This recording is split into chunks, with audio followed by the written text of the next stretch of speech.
It's been incredible. The opportunity to come here and speak to students in a light that I kind of wish I could have had when I was a lot younger, because at the time I was doing bricklaying and wanted to be in esports. Seeing this, the opportunities they have here, the job experience and the amount of in-depth industry experience that you're not going to get anywhere else is mind-blowing. I've not seen anything like it in England, I've not seen anything like it in Denmark. I've travelled a lot, but this does really seem to be at the forefront for getting students from being a student that wants to do esports to working in esports, which is a gap that normally I haven't ever seen bridged.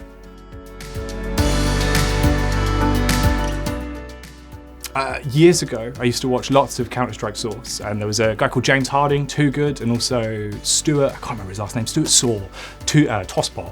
They were huge inspirations to me because the way they commentated, the way they talked about the game wasn't just normal, here's the game, here's the play, this is what it is.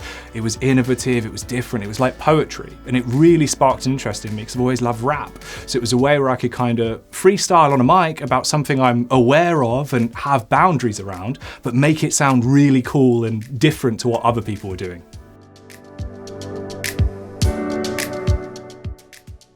Counter-Strike for me is easily the biggest thing that I've sort of ever had. It gave me all of the opportunities I've had today. It gave me life experiences that I never would have had. Without Counter-Strike Source and Counter-Strike Global Offensive, I would not be the person I am today.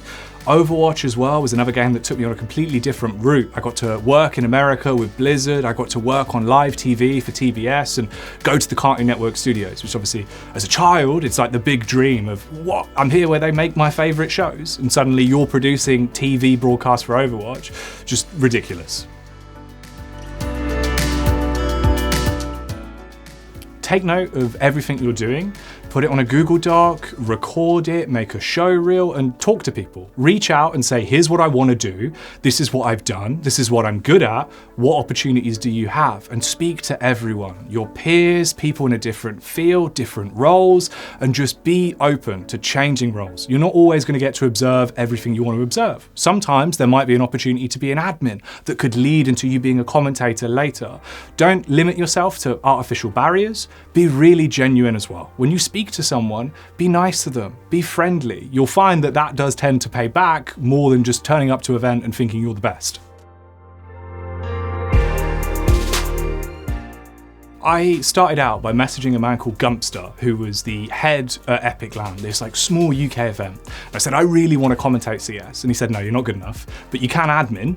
And I went, all right, I'll do it. Went there, had a fantastic time. From that, got invited back to cast the next event. From that, suddenly I'm traveling to London to work at the Twitch offices while skipping bricklaying to, basically commentate a game that I've loved for forever. From there, you realize that it's not just one lane.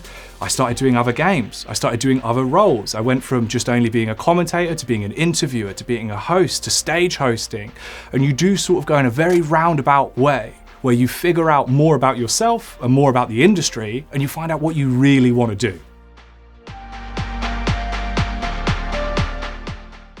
You have to be really sort of confident in anything you're saying. Doesn't matter what it is. If it's entirely wrong, as long as I sit here and tell you with enough confidence that you go, God, he's so smart, you're always going to lap it up and love it. Having that confidence in yourself to just go out there, be on camera and have fun and present yourself in the best light you can will always pay back dividends compared to just sort of doing what you think fits the bill, what you think people want.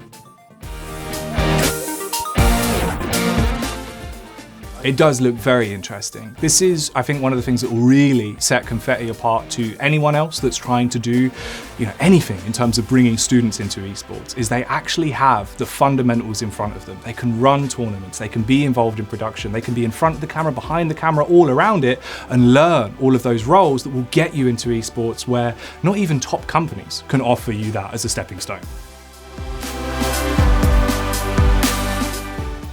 I think specifically here, studying at Confetti, with the production offerings that you have, it's just crazy different to what else you'd learn in other universities, in other roles. You can come in here and produce actual live events. They're willing to give you that risk of going in dry, learning how to produce at the forefront of it, which is something that normally you might not even get an opportunity to do until 2-3 years down the path of wanting to be involved in esports. I think that really is what sets it aside and gives them that extra benefit. You are in, you're hands-on, and you're learning physically, which is the best way to learn in esports. It's going to go more mainstream, more global, and if anything, probably more online. The pandemic showed us that you don't need to be in a brick and mortar studio, you don't have to have 16 people running production, it can be a lot smaller scale and there can be a lot more of it. I think if anything, there'll be way more production jobs, way more commentary jobs, and a lot more choice for anyone involved. I think just to stay true to your personality. The things that you like about yourself, be it fashion, be it music, be it anything, latch onto that and work it into what you're doing. If it's from a production stance point, try out of the box ideas, implement things that you like the idea of. If it's a commentary stance, do that in the same way.